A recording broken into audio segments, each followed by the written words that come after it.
Hey guys, welcome back to the channel. Today we are talking about CoastFIRE.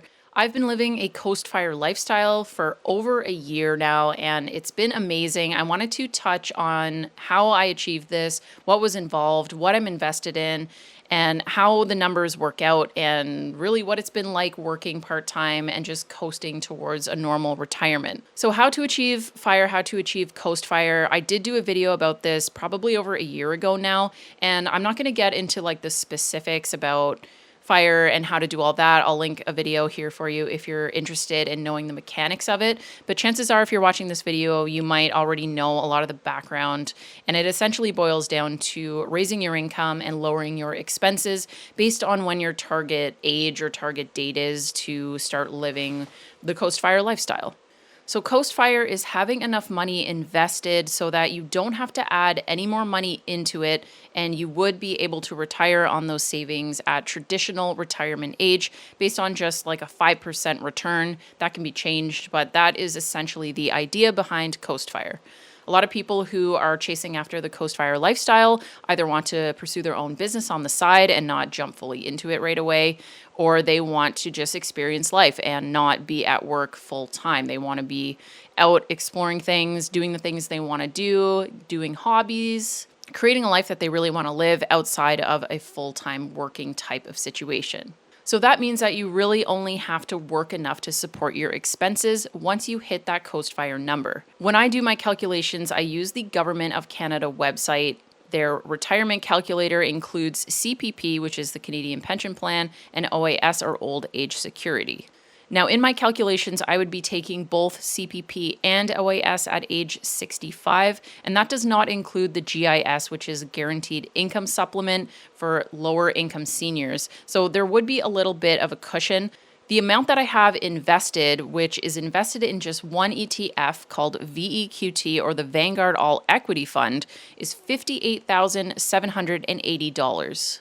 So when I do my calculations on this retirement Government of Canada website, it says that with a average return of 5%, by the time I hit age 65, I would have $24,120 annually from age 65 to 90. So this is a little bit above what I'm expecting to have in terms of expenses in retirement. My goal is $24,000 a year, and that does not include any money going towards a mortgage.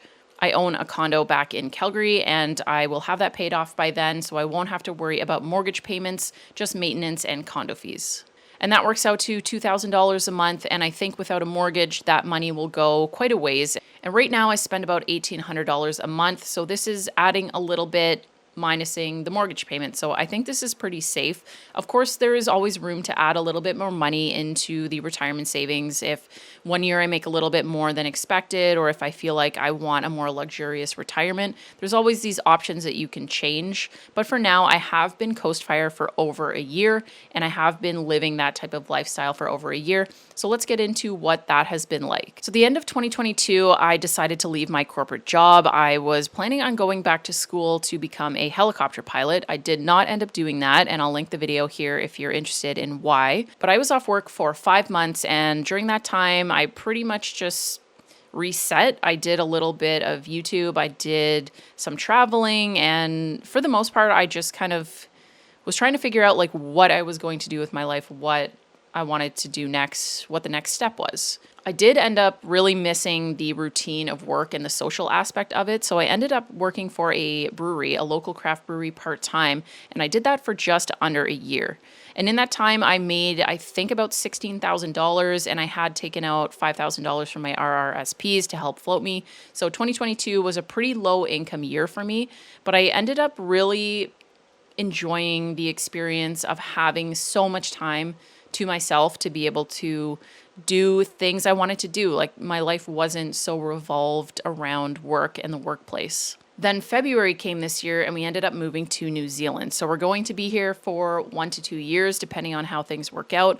But really the only reason that we've been able to do this, or the reason that I've been able to do this, is because I have been able to save quite a bit of money when I was working a regular full-time job, and it's allowed me now to go and do something like this and not have to worry about retirement in the future. The amount of money I have saved up and the fact that I will be returning to Canada and will be returning to work and paying into things like CPP means that I will have a normal retirement at age 65. It's been amazing to just have this opportunity to travel this way because I know I'm not going to have the energy or really want to do this in retirement when I'm older. I want to do that travel now. I don't want to wait until I'm old and maybe not interested in the same things that I am right now. I want to actually be out in the world. And following this CoastFIRE path has really allowed me to take control of my time, take control of a little bit of my money freedom. And, you could work full time for as long as possible, save up enough money to completely retire and do the whole fire thing, the full fire thing, but it really depends on what you want out of life. And if you're watching this video, CoastFIRE has probably popped up a few times and you're interested in what it takes. And you definitely have to save a lot less money. It depends on what country you're in as well. I know Canada has a little bit better of a structure for retirement, and like Social Security in the US, I don't think is as stable. But if you're coming from a European country or something like that, you might even have to save less. You don't even have to save as much as I've saved.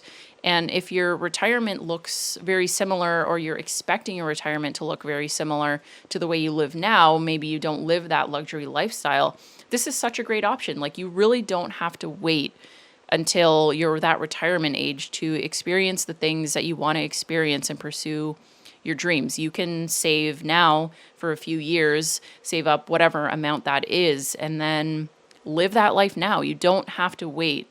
So I hope this video helped you on your journey to figuring out what you want to do with your fire path. And if you have any questions, leave me a comment down below. I'll see you guys in the next one. Bye.